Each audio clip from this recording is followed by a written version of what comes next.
Hi, today I'm Freddy from Lenovo Tab M7 and I'll show you how to find and manage sound settings on this device.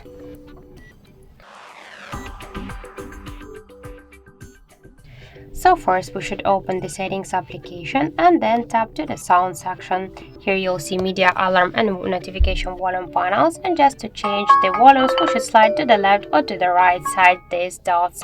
If you want to activate Don't Disturb mode, you can do it here.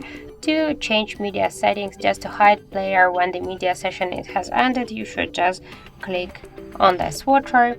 Let's go back. To use shortcut to prevent ringing, you should also just turn on and turn off the switcher, and to switch it from vibration to mode, just select one from these modes. Also, we can change default notification and alarm sounds by the select one from these available sounds which you will like. And in other settings, we can turn on and turn off screen lock and lock sounds, charging sounds and vibration, touch sounds and touch vibration. So just to turn on and turn off all of these options, we should use the switchers. That's it. Thank you for watching, and if you find this video helpful, don't forget to leave a like, comment and to subscribe our channel.